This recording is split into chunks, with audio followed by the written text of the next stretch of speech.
कहते हैं कि यह तनय मम सम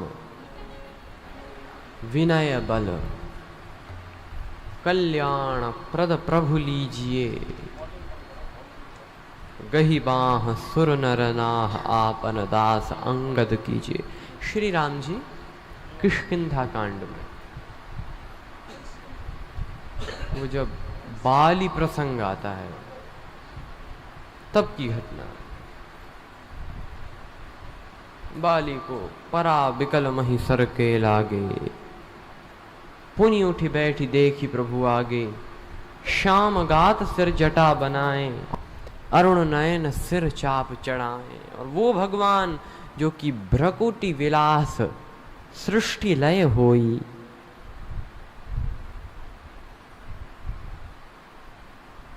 बाली तन त्याग करने वाला है, तभी तक पास में खड़े अंगद जी को बुलाया और अंगद जी की बाह पकड़ के श्री राम जी से कहा कि महाराज यह तनय मम सम, ये बेटा एकदम हमारी ही तरह है। राम जी ने कहा तुम्हारी तरह अभिमानी भी होगा? कहा नहीं नहीं, विनय बल विनम्रता है।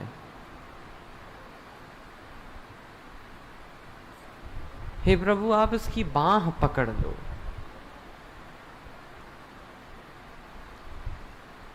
गही बाह सुर नर नाह आपन दास अंगद कीजिए, आप इसकी बाह पकड़ लो।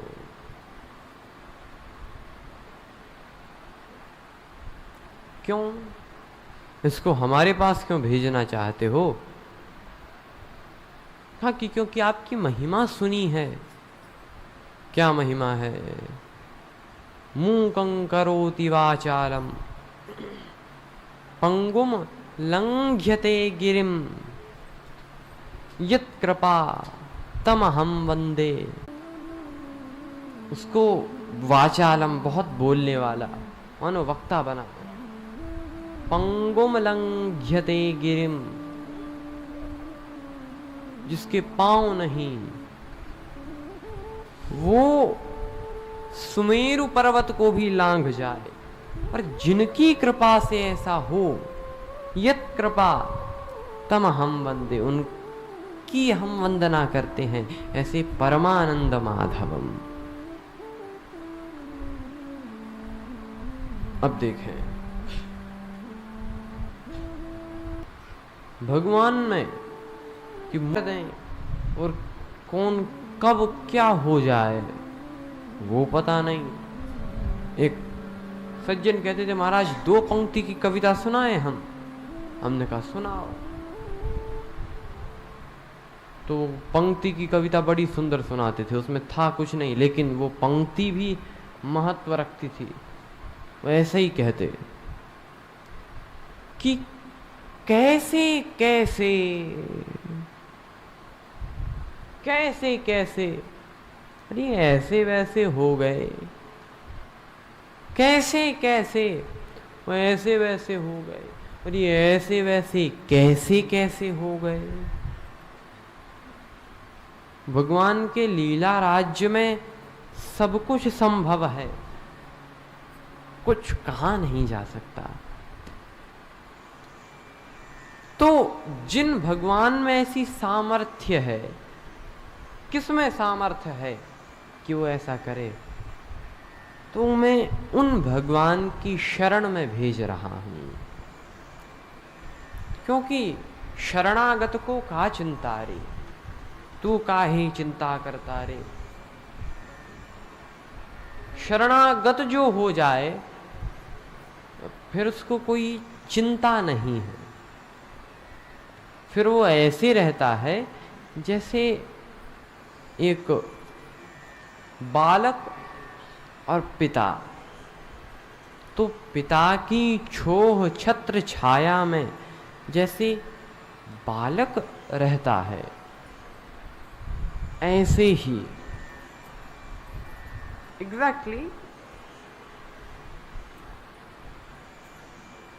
श्री राम जी अपने शरणागत को, जो शरण में आया हुआ हो, उसको पुत्र की तरह रखते हैं और फिर उसको चिंता की कोई आवश्यकता नहीं। जिस प्रकार से श्री विभीषण जी, भी बड़ा सुंदर वर्णन किया आपने विभीषण जी का, वे भी आए शरण में, पर राम जी ने,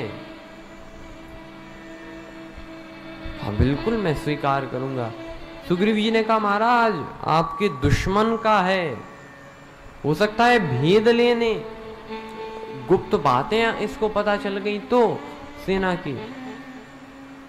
राम जी ने कहा कोई बात नहीं, भेद लेन पठवा दश सीसा, तब हुन कछु भय हानि कपीसा।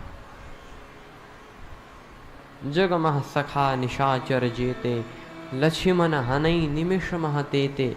लेकिन ये शरणागत है, शरण में आया है, और इसको अगर मैं छोड़ता हूं तो फिर ये ठीक नहीं है, धर्म विरुद्ध है।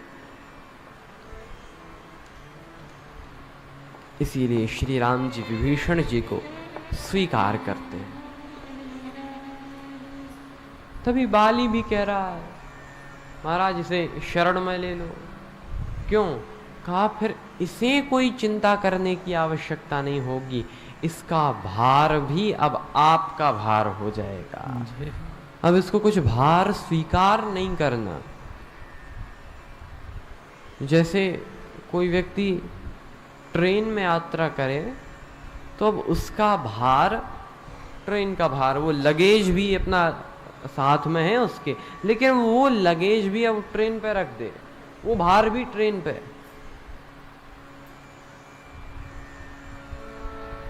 अब वैसा हो तो अलग बात। एक व्यक्ति ट्रेन में चढ़ा, सामान की गठरी अपने सिर पर रखे, किसी ने कहा भाई ट्रेन पे चढ़े हो, गठरी सिर पर क्यों रखे हो? सो बोला पूरा वजन रेलगाड़ी पे नहीं, कुछ तो अपने ऊपर भी होना चाहिए। अब उससे ये पूछ ले हो, अगर वो ऐसा कर भी दे तो क्या वजन रेलगाड़ी पे नहीं है? जब ये पूरा पहाड़ ही उठा रहे हैं, राम जी जब पूरा पहाड़ ही उठाएंगे, संकटों का पहाड़, तो उसमें चिंता फिर किस बात की? क्यों? जो शरण में आ गया उसके लिए, उसको फिर किसी की चिंता नहीं। यह तनय मम सम विनय बल, कल्याण प्रद प्रभु लीजिए। गही बाह सुर नर नाह, आपन दास अंगद कीजिए।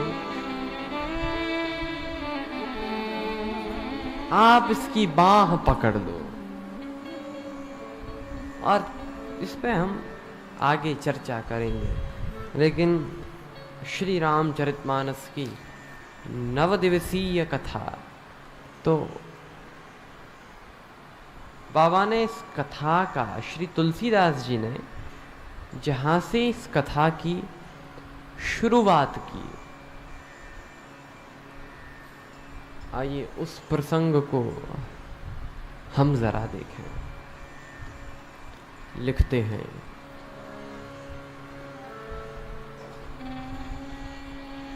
वर्णानामर्थ संघानाम, वर्णानामर्थ संघानाम,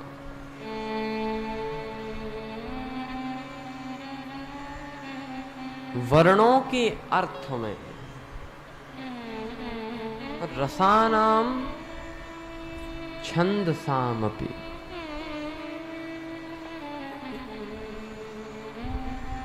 जो छंदों में रस हैं और वर्णों में संघ हैं, उनकी वंदना। और मंगल करने वाले जो हैं, मंगलानांच कर्तारौ वंदे वाणी विनायकौ, ऐसे वाणी विनायक की वंदना। वाणी का अर्थ है